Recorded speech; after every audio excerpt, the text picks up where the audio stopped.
Shalom, Israel. We are back again. I hope everything is going well on your end. So today we have the fourth installment of Dark ET's Angels and Chariots of God, the Untold Story. Again, that is part 4.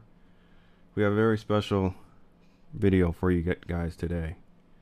This is some incredible first-hand footage of an abductee from Puerto Rico named Amaury Rivera. And he got abducted by some dark-skinned ETs, and he's going to tell his story. It's an incredible story, and to boot, this gentleman actually got some photos of his abductors before they took off. Truly incredible. We're going to get into his story and see what he has to say. But before that, I want to say this real quick. I woke up this morning, and it's very rare that I have the Spirit put on me to this level. But the Most High put His Spirit on me to let you guys know, guys, we really are in our final hour. He wanted me to make that very clear, that we are in the last hour.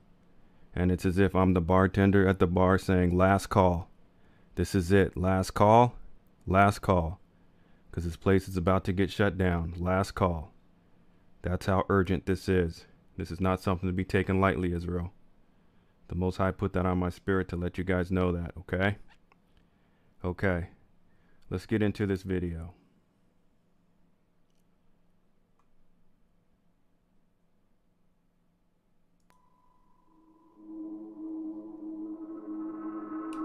On the morning of May 14, 1988, Amaury Rivera, a young man from Puerto Rico, photographed a giant disc, followed and circled by 2 jet interceptors. What makes the sensational pictures even more interesting is Rivera's claim that he had contact with the occupants of this UFO. Hello, my name is Amaury Rivera. I live in Puerto Rico, and back in 1988, I was working in a nightclub, and there was a musical group there. One of my cousins wanted me to photograph the musical group, and she loaned me a camera with some film. On my way back home, I encountered 2 small beings, 2 small strange men, which I didn't think were men from outer space. And they took me somewhere where there were other people besides myself. Other human people, like from Puerto Rico, I guess. From here, another human being showed up. He claimed to be from a distant planet. He was dressed in black. He had a dark skin, but he was not a Negro. He had a long black hair up to the shoulders, and he spoke to us with the mouth, verbally, and no telepathic speaking. He showed us various projections, which looked very real, the projections, and he informed us about a whole bunch of things that are even still incredible to me. Then they returned me to... What did this holographic projection show? The holographs were mainly, the first one that I can remember was like a short trip through space. We saw where he came from, where he's said to be from. We saw his people. We saw the houses that they used. And the second one was about a meteor or rock falling to Earth in the near future, which is going to cause a lot of havoc in the world. This would fall, it's going to fall in very near the Caribbean, Puerto Rico, and those other small islands. But it's going to affect the whole world, not just Puerto Rico. The last one is that they projected was showing us how there was only going to be one government on the planet Earth. They'll be living on some sort of artificial island that's going to be floating in the middle of a dark, black, dirty sea. And then this man returned me to my car again, and left me somewhere different from where the whole ordeal had started. Apparently, they took me with car and all. After this, at this given time, I heard some jets in the sky, and I still had my cousin's camera, and I took the pictures, 4 of which I'm making public nowadays. So this is amazing. You can see these pictures right here. Here is the so-called UFO. You have a jet here, and he said he had another picture that he said he had another image, and there was 3 jets in the picture, but he thinks he only got 1, so that might be the only one that shows a jet in the picture. But that's truly amazing. And then you're going to hear another gentleman later on who authenticates these photos. So the jets followed the UFO. Yes, it was. They seemed to be surveilling it. I only got to capture just one of the jets in the photograph, but there were 3 of them. Or maybe I got in one of the photos 1, and in the second or third I got one of the other ones, because they would go around it very far away, and while this one was closer, and turn, very far, very far. And by the time this one was coming back, another one was turning over there. There was always one or the other close to the object, to the UFO. Jurgen Martin has carefully investigated this case. Rivera's case is, to me, is a very special one and a very important one, because in Amori's case, he was abducted and he was taken away by aliens. One of them was human-like, and 2 small creatures that they explained to him were some type of genetical or biological organic android that they made to do some chores outside, so they don't have to risk themselves in our environment. That's what they explained to him, the so-called human alien that he saw in the craft. And it's important also because of the evidences that he has on the case, because when he was released, he had a camera with him, and he was able to take pictures of the object that apparently had abducted him, the craft, flying saucer type, and also some jet fighters from the United States, excuse me, F-14 again. In most of these cases in the island, F-14s are involved with these situations of chasing and harassment and checking on these objects when they are seen in the different areas of the island. And he was able to get them in those pictures together. So this clearly, when you see those photographs, it's obvious that the government has been lying for many years, because there's the UFO there, and there's also the jet fighters dealing with the situation, which they denied for more than 4 years. It's there. Yeah, we all know Esau has been trying to hide the truth from Israel and from the public for a very long time, but the Most High Yahawah is going to bring it out, and he's going to bring it out in a big way. And so now it's time, Israel, to follow the laws and commandments of the Most High, do what he has asked us to do, and get ready, because it is about to go down. And the Most High is putting this on my spirit hard today to get this through to you guys. This is no joke. This is no laughing matter. He is not playing. He put our ass in slavery for 850 plus years because we were not listening to him. We were not following his laws and commandments. He is not playing when he comes back with his armada of so-called UFOs and chariots and his angels. He is not playing. Were you able to locate any other witnesses? That's what I was going to explain at this moment, Michael. The Amori's case is also very important because I have several people who apparently had been contacted by the same alien that abducted Amori and the small ones that were with him in a separate fashion. They have nothing to do with Amori's incident. This being, this human-like alien, is contacting people all around the area of the southwest of Puerto Rico. I have people from the town of Yauco who seem to have been contacted by this man. I have this fisherman, Andres Maldonado, who I got in contact with Amori because he told me several things Amori had told no one before, only I knew them, about the name of the alien and all the details that he was using to check on the people who really may have been in contact with the same being the night he was abducted, because there were about 14 other people there in the craft that night. And when Maldonado told me all this information that he couldn't know because he was not involved with the Morris case, I got them together. And at this moment I have about 3 different people who seem to have been in contact with the same alien. So they are doing something, and they are getting in contact with more and more people and preparing people for something. And this is very important because all this corroborates Amaury's incident also.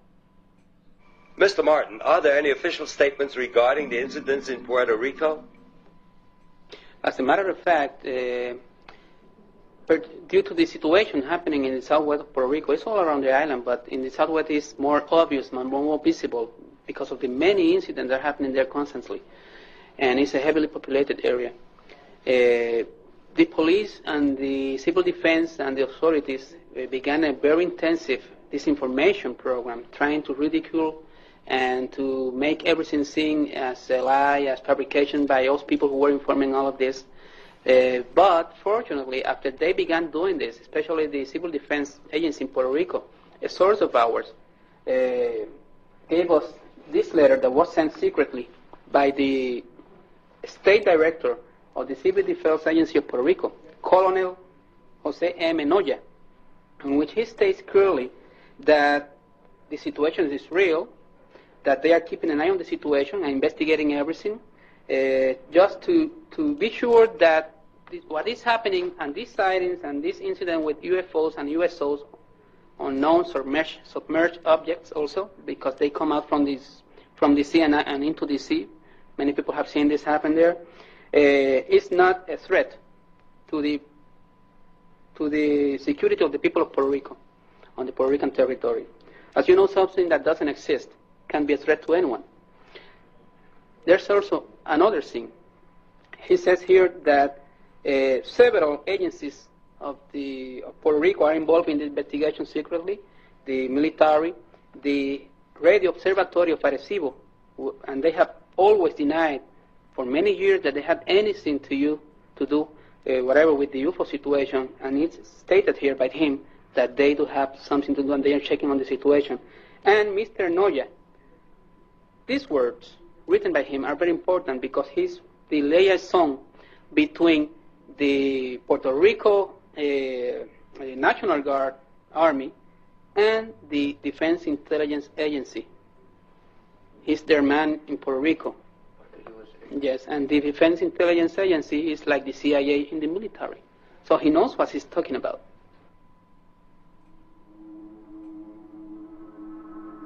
Other witnesses contacted Amaury himself.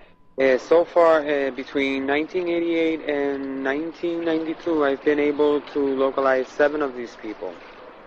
Because I've gone on different TV shows and different articles, and I've always been asking if anybody remembers anything similar happening to them, and that year, during that time, Mother's Day, to please get in touch with me. And I have gotten in touch with hundreds of people, but out of the hundreds, 7 definitely were there with me. I still have 7 to go. Maybe I'll never find them. Maybe they'll see this. You investigated the Rivera case, Colonel Stevens.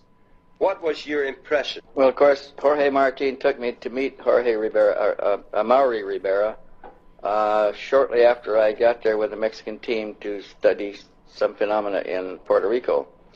And when I first met Amaury, he was very reluctant to describe his case because it still frightened him to think about it. And it took some time before we could develop enough confidence where he was comfortable talking to us about the case. But he would still tremble when he thought about it. He would turn pale. He'd become weak. He was frightened. But he has now reviewed the details and the points in sufficient length and depth that he can face the experience without the trauma, which he has learned to do. And today, or yesterday, we saw for the first time that he is able to manage his emotions well enough to describe that contact in considerable detail. You carefully analyzed the Rivera photographs. We took the pictures, yes. We took the pictures taken by Amaury Rivera to a NASA consultant facility in Scottsdale, where we put them through a computer analysis using latest state-of-the-art equipment. And we found that both the disc-shaped craft seen in the photographs and the aircraft are considerable distance from the camera, between 3 and 5 miles. We discovered that the jet fighter was moving and that the disc-shaped craft was moving relatively slow or not moving at all. We discovered that the ambient light conditions were correct in all respects.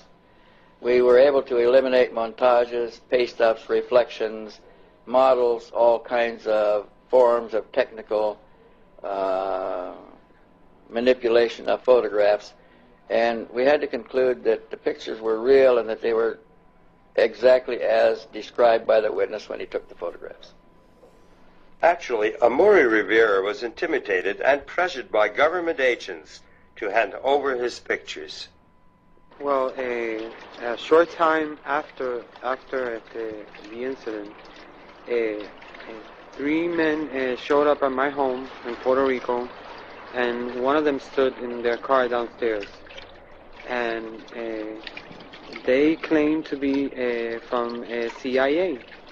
And they handed me 2 pieces of paper, which I was so nervous I couldn't really read, but I remember seeing the letter CIA, which is the intelligence agency from the United States, and they said that it would be easier and better for me if I handed them the photographs and the negatives, but they did not say, you know, what photographs or what negatives.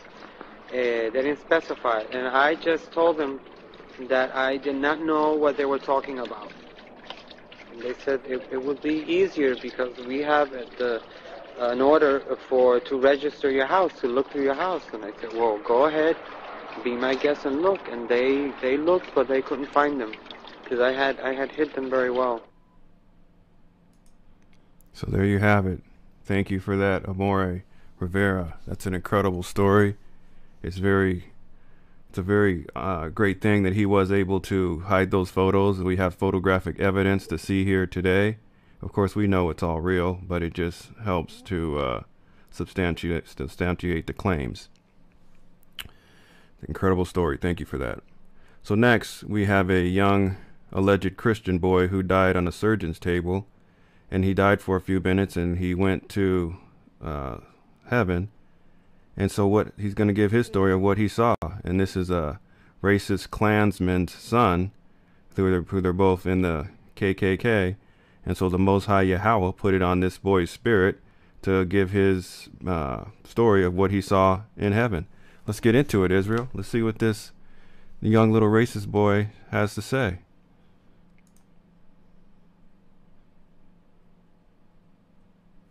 Shalom, Israel. This is the article I came across, and it's entitled, "Racist Boy Dies for 3 Minutes and Says Jesus is a Nigger." Now listen to this. A young white Christian boy who briefly died on a surgeon's operating table doing a liver transplant this past weekend says he met Jesus Christ and he was an African American, a Negro. Billy Landers, the son of a well-known KKK member in Mobile, Alabama, who was suffering from liver failure, was technically dead for 3 minutes before being resuscitated. During that time, the 13-year-old claims he visited the afterlife. Quote, this is what he's saying he's seeing. He says, "It was all niggers," he told WKRG News after the ordeal. Quote, "There were a few white people, but they were just entertaining the blacks, just like playing basketball. There were a lot of nigger angels watching them play basketball," Landers said. Quote, "Jesus was a coon too. Jesus wasn't white like Daddy says he is." He says, "I asked my father, why is Jesus a nigger? He couldn't answer. He says, I've been taught that God and Jesus hate niggers, that God cursed them by turning their skin black, that they were mud people." Billy's father said his son's experience had not made him question white supremacy and an Anglo-Saxon Jesus. Quote, he says, "It kind of disturbs me that he came back with stories of nigger heaven," he told reporters. "But clearly my son is suffering from some sort of schizophrenia or something. There's no way Jesus is a nigger." I'm going to have to put my boy on antipsychotic medications. This white boy said he died and went to heaven and said he met Jesus. And Jesus was a nigger, was a Negro.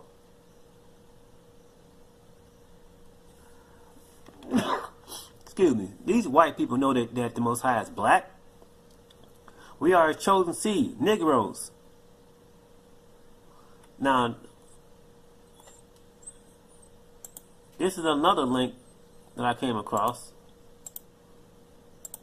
And it's entitled TruthOverTradition.com. I have this guy's book. Let's click on Jesus and see what he says. Undeniable biblical proof that Yahushua, Jesus, or YAHAWASHI is black. Says why this is not. He says why this is not Jesus and why it matters. All our lives we've been taught that Jesus is a blue-eyed, blonde-haired white man. And it says this image of a white Messiah appears in all churches across America, especially in the black church. Okay, it says, although color is a subject that is highly avoided today in white supremacist society, the Bible contains detailed narratives on the physical appearance and skin color of God's chosen people, the Hebrew Israelites. But in order to stay on topic today, he says I will only be discussing the color of Messiah and who the world calls Jesus. Let's keep on going. Do your history on what happened through the whitewashing, right? All the people in the Bible was black. So what happened? Okay, I'm going to talk about in my next video what Hitler said about the biblical Jews of the Bible and what they look like. And we're going to talk about where white people come from. I have this guy's book and he goes into that. Now, let's keep on going. So it says, now listen to this. It says the famous first century writer Josephus penned the earliest non-biblical testimony of whom we call Jesus. Josephus was a black Jew who lived around the time of the Messiah, and he had access to the official Roman records in which he based his information and his work from. In his work, the human form, quote, it says the human form of Jesus and his wonderful works. Josephus discussed the true color of the Messiah being black. However, his text will pass through the hands of white European Christian leaders who altered them to hide the truth about the Messiah and who his people were. Fortunately, however, biblical scholar Robert Eisler, in a classical 1931 study of Josephus' testimony, was able to reconstruct an unaltered testimony based on a newly discovered Old Russian translation that preserved the original Greek text. According to Eisler's reconstruction, the non-biblical description of Jesus reads as follows. At that time there also appeared a certain man of magic power, if it be meet to call him a man, whose name is Jesus, whom certain Greeks called the Son of a God. His disciples called the true prophet. He was a man of simple appearance, mature age, black skin, short growth, 3 cubits tall, hunchback, panachated with a long face, a long nose, eyebrows meeting above the nose, with scanty curly hair, but having a line in the middle of the head after the fashion of the Nazarenes, with an underdeveloped beard. Now I have this book. It's called Jesus the Messiah and the Messiah Jesus is John the Baptist. Now what he just described sounds nothing like that Caesar Borgia looking, fake image. Looks nothing like the Matthew McConaughey looking Jesus that Hollywood keeps trying to sell everybody. Every Hollywood motion pictures, what do you see? You see it all whitewashed. Everybody looking like pale skin Edomites. It's time that we get the truth out, Israel. And it's time that we work really hard to wake our people up, because we are in the last days and time is short. This isn't the time to be looking at these type of videos as entertainment. This is just another type of X-file to you, and oh yeah, this is amazing. No, this is the time to be sharing these type of videos with people who are still sleeping and get them woke up, because we don't have time to mess around anymore. The Most High is putting it on my spirit to put this stuff together so you guys can go out there and wake up other people. This is a group effort. This is up to everybody to wake up the house of Israel, because if we don't do it, nobody else will. It says, this short, black-skinned, mature hunchback Jesus with a unibrow, short curly hair, and undeveloped beard bears no resemblance to the Jesus Christ taken for granted today by most of the Christian world. That tall blonde-haired, long blonde, blue-eyed white boy. It says, yet this earliest textual record matches well their earliest iconographic evidence. The earliest visual depiction of Jesus is a painting that was found in 1921 on a wall of the baptismal chamber of the house church at Dura Yopa, Syria, and dated around 235 AD. This picture of Jesus is called the healing of the paralytic, and displays him as being short and dark skinned with a small curly afro. This description has now been supported by new science of forensic anthropology. Let's click on this image. What does it look like? There he is. There's little YAHAWASHI. Short dude. Let's keep on going. In 2002, British forensic scientists and Israeli archaeologists reconstructed what they believe is the most accurate image of Jesus based off data obtained from the multidisciplinary approach. In December 2002, Popular Science magazine published a cover story on the findings which confirmed that Jesus would have been short, around 5'7" to 5'9", short hair with tight curls, a weather-beaten face which would have made him appear older, dark eyes, dark complexion. It says the textual, visual, and scientific evidence agrees then Jesus was likely short, dark-skinned, Hebrew Israelite with short, curly, woolly hair and dark eyes. See that? He's a Negro. The Most High is a Negro. His children we are Negroes. We are made in the image of our Heavenly Father and His Son. Now who's this white boy? Caesar Borgia. Do your research on this dude. This is not Christ. Right? It's not Christ. He's a false Messiah.